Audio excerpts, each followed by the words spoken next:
Alors que l'intervention de Makora avait transformé l'affrontement Gojo Sukuna en un 2 contre 1, il s'avère que le combat est en fait un 3 contre 1. Sukuna, dans sa grande maîtrise de la technique des 10 ombres, invoque un nouveau familier qui a l'air extrêmement puissant. Gojo est acculé non plus par 2 adversaires, mais par 3. Seulement, il en faut plus pour impressionner le plus fort des exorcistes. Pour inverser la tendance, Satoru a un plan. Une nouvelle technique appelée l'équation imaginaire infinie.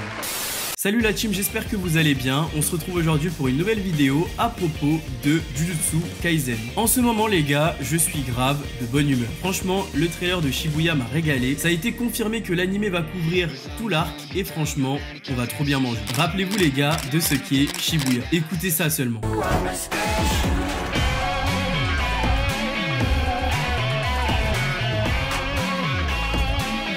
Bon, aujourd'hui on va parler du chapitre 233. Et franchement, quel chapitre! La situation devient de plus en plus compliquée pour notre gars Gojo. Comme je l'ai dit dans mon tweet, venez me suivre sur Twitter d'ailleurs. À ce rythme, ce n'est même plus du 3 contre 1, mais du 4 contre 1. Sukuna, Makora, le nouveau familier et Gege Akutami contre Gojo. Non, là c'est trop. Maintenant que Makora est adapté à l'infini, ses attaques peuvent toucher Gojo Satoru. Sukuna passe désormais à l'offensive et utilise toute la puissance de la technique des 10 ombres contre son adversaire. C'est un réel challenge pour Gojo qui prend conscience qu'il pourrait perdre durant ce combat. Mais cette possibilité ne démoralise pas Gojo parce que les gars, c'est un crack. Il réussit à tenir le rythme du 3 contre 1 et établit une nouvelle stratégie qui inclut une nouvelle technique. Et on va parler de ça dans cette vidéo. Quand même les gars, j'aimerais bien qu'on se félicite. Tout simplement parce que 3 choses que j'avais évoquées la semaine dernière se sont réalisées dans ce chapitre. Sukuna, maintenant que Makora s'est adapté, passe à l'offensive et utilise un arsenal de techniques.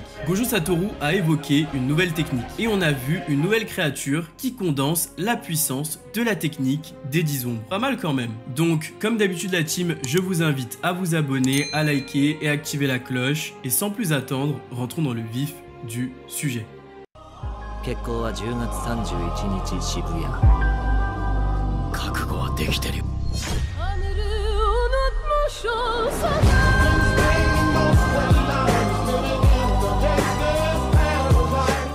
Dès le début du chapitre, Makora intervient pour sauver Sukuna car maintenant il est adapté à l'infini. Cette adaptation est désormais un avantage pour Sukuna qui peut utiliser toutes ses capacités et passer à l'offensive. Le Makora qui apparaît est beaucoup plus puissant que le Makora que Megumi avait invoqué durant l'arc Shibuya. La puissance de ce Makora est renforcée par l'énergie occulte de Sukuna. Gojo semble en mauvaise posture car Shoko remarque que son utilisation de la technique d'inversion est clairement ralentie. Les blessures de Gojo guérissent beaucoup moins rapidement. La puissance de ses attaques a diminué et la situation semble empirer. À ce moment-là, pour la première fois, l'idée que Gojo Satoru puisse perdre traverse l'esprit de tous les personnages, y compris l'esprit de Gojo lui-même. Gojo se rappelle de Toji, qui était le seul auparavant qui lui avait fait ressentir un tel sentiment. Une possible défaite. Quel roi ce Toji quand même, alors qu'il est mort depuis très longtemps. Gege continue de l'évoquer très régulièrement. C'est pour dire l'impact qu'il a eu dans l'histoire. Même Nobara est moins cité pour vous dire. Mais alors que la situation semble très compliquée, Gojo Satoru ne désespère pas pour autant. Satoru ressent de la satisfaction. Pour revenir aux paroles de Yorozu, la force absolue s'accompagne d'une solitude absolue. Mais là, alors que la défaite traverse son esprit, Gojo est satisfait car la solitude disparaît petit à petit. Ce combat est vraiment très intéressant concernant le développement des personnages. Gojo est réellement poussé dans ses retranchements et on dirait qu'il se sent vivant. Paradoxalement, c'est quand la mort traverse son esprit qu'il se sent le plus vivant. C'est un peu le même délire que dans Kuroko no Basket, quand Aomine réalise qu'il peut perdre face à Kagami. À partir de là, Gojo nous montre vraiment qu'il n'est pas le plus fort des exorcistes pour rien. Alors qu'il a des dégâts au cerveau, alors qu'il a utilisé son extension du territoire à plusieurs reprises, alors que son sort occulte est affaibli, alors que son infini est fortement diminué, Gojo Satoru arrive largement à tenir le coup face à Makora. Gojo frappe Makora et semble le maîtriser. Il commence à prononcer l'incantation pour utiliser son sort rouge. Shoko déclare que grâce à cette incantation, Gojo tente de restaurer la puissance maximale de sa technique. Au chapitre 223, nous avons appris que réciter les incantations pour utiliser un sort occulte augmente considérablement la puissance de ce dit sort. Mais à cet instant, Sukuna n'a pas d'autre choix que d'intervenir pour aider Makora, transformant ce combat en un 2 contre 1. Sukuna invoque les lapins pour permettre à Makora de fuir dans l'ombre. Gojo déduit donc que Makora s'est adapté à l'infini, par conséquent sa mission est de passer à l'offensive. Sukuna de son côté s'assure que Makora ne soit pas détruit en le défendant et en créant des ouvertures afin qu'il puisse attaquer. Ensuite, Sukuna utilise un extincteur pour créer un écran de fumée et Makora en profite pour attaquer Gojo. Et à ce moment-là, Sukuna prend la posture de la technique du clan Kamo sans perforant. Et nous avons déjà vu Chozo et Noritoshi Kamo utiliser cette technique. Mais du coup, est-ce que Sukuna peut vraiment utiliser la même technique? Eh bien la réponse est non. Il utilise seulement cette posture qu'il a vue au travers des yeux de Yuji durant l'arc Shibuya. Il adapte cette posture aux capacités de l'éléphant de la plénitude de la technique des 10 ombres. C'est assez impressionnant parce qu'on comprend bien que Sukuna n'a besoin de voir une technique qu'une seule fois afin de pouvoir l'utiliser. Il a fait la même chose avec la technique de Gojo pour restaurer son sort occulte et avec la technique de Kenjaku pour transformer son corps en relique maudite. On peut dire ce qu'on veut, mais Sukuna est vraiment impressionnant. Gojo comme Sukuna sont clairement hors game. Sukuna arrive à utiliser les techniques des familiers sans même les invoquer et nous n'avons jamais vu ça auparavant. Gojo, surpris par l'attaque de Sukuna, est touché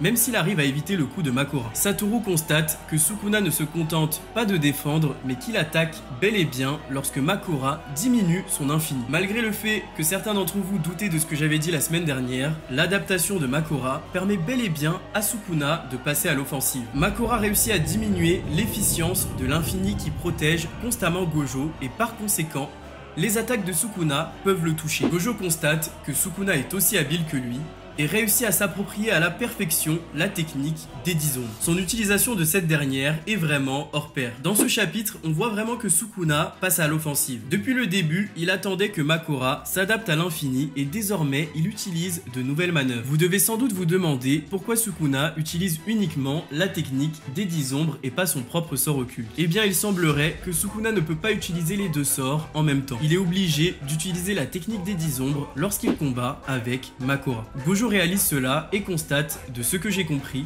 que Makora pour l'instant est uniquement adapté à l'infini neutre et à bleu. Makora peut stopper la défense absolue de Gojo et le sort bleu est inefficace contre lui. Le processus d'adaptation de Makora est toujours en cours et il prend désormais davantage de temps. Makora n'est donc pas adapté à rouge ou à violet. Mais alors que Gojo comprend cela, Sukuna invoque un nouveau familier. Ce combat passe dès lors d'un 2 contre 1 à 1, 3 contre 1 les gars. Ce nouveau familier semble être la fusion entre Noé et le chien de Jade Total. Dites-moi d'ailleurs si vous voyez d'autres familiers, pour l'instant je ne vois que cela. Rappelez-vous que le chien de Jade Total était déjà la fusion entre le chien de Jade Noir et le chien de Jade Blanc. Par rapport au nom du familier, j'en déduis qu'il contient Nuée et le chien de Jade Total. Ainsi, ce nouveau familier se nomme Chimère Bestiale Agito. On avait déjà vu Megumi fusionner deux familiers pour créer une créature plus puissante.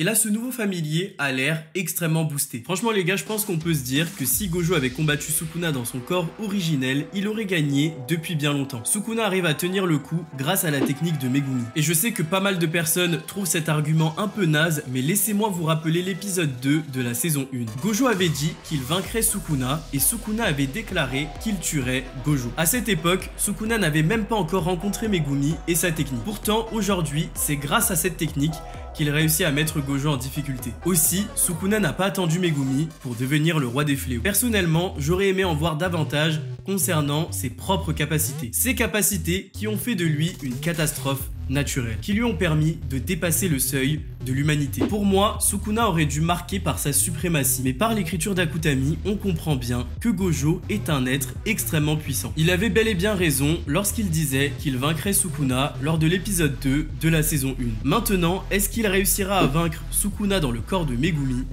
C'est une autre histoire. Mais bon, pour autant, je ne pense pas qu'il faut minimiser la force de Sukuna dans cet affrontement. C'est un combat à mort et après tout pour Sukuna, l'important est de gagner. Il utilise donc toutes les ressources à sa disponibilité pour vaincre. Sukuna est le roi des fléaux, ce n'est pas un être honorable ou un héros, c'est le mal absolu. Je veux dire qu'il était littéralement considéré comme une catastrophe naturelle de son temps. Pour vaincre l'ange, Sukuna n'a pas hésité à utiliser les sentiments d'Anna envers Megumi. Pour parler français, il n'a vraiment aucune race, les gars. gueule. Lorsque Yuji lui demandait pourquoi il répand la désolation sur son passage, Sukuna lui disait que Yuji est faible et insignifiant. Et à cet instant, Yuji a compris qu'un fléau reste un fléau malgré tout. Les humains ne sont que des outils pour qu'ils puissent atteindre leurs objectifs. Sukuna utilise les souvenirs de Yuji pour créer des techniques et la technique de Megumi comme Megumi ne l'a jamais utilisée auparavant. Pour certains, cela fait de Sukuna un génie et pour d'autres, cela fait de Sukuna une fraude. Gojo lui-même reconnaît la maîtrise de son utilisation qu'il compare d'ailleurs à la sienne. Aussi, il y a une chose qu'on doit dire quand même, c'est que Sukuna semble avoir la résistance la plus puissante du manga. Sukuna a encaissé le violet de Gojo à plus de 200% et n'a perdu qu'une seule main qu'il a très vite régénérée. Sukuna a encaissé un éclair noir de Gojo et a réussi à revenir à ses esprits très rapidement sans trop de dégâts apparents. Depuis le début de l'affrontement, Sukuna est plutôt dans une posture de défense. Il encaisse toutes les attaques de Gojo et pourtant il réussit à se relever et à combattre à chaque fois. On peut dire ce qu'on veut, mais personne n'a réussi à encaisser autant d'attaques et à continuer à se relever à chaque fois. Je trouve les débats concernant Gojo et Sukuna très intéressants et je pense que pour mon premier live, on va faire venir un pro Sukuna et un pro Gojo pour avoir un réel débat. Mais bon, pour moi, et seulement pour moi, Gojo reste quand même supérieur durant cet affrontement car il ne se repose que sur sa propre puissance. De manière très intéressante, alors que Sukuna est le premier à valoriser l'individualisme, lors de cet affrontement, il se repose sur Megumi et sur sa technique, et sur ses familiers. Pour revenir au combat, alors que Gojo est acculé par 3 adversaires,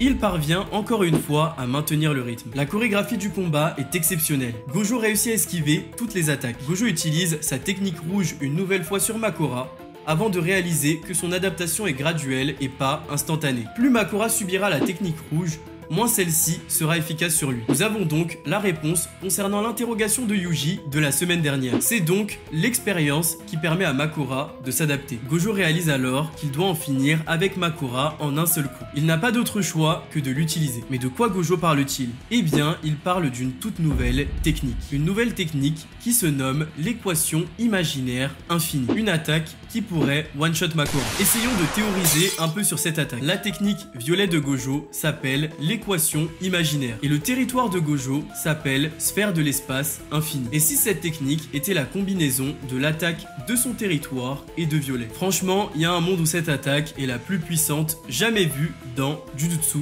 Kaisen. Mais si Gojo réussit à détruire Makora, est-ce qu'il est vraiment débarrassé de ce dernier? Est-ce que Sukuna ne pourrait pas le réinvoquer, fusionner avec un autre familier? Eh bien, nous aurons la réponse dans les prochains chapitres. Voilà la team, c'était tout pour cette review. J'espère qu'elle vous a plu. Dites-moi en commentaire ce que vous avez pensé du chapitre et dites-moi vos théories. En tout cas, le combat est fou. Vraiment, Gojo, il me fait trop rire avec ses blagues. Et on se retrouve la semaine prochaine pour parler du prochain chapitre. Sur ce, merci à vous, restez sur vos gardes et je vous dis à très vite.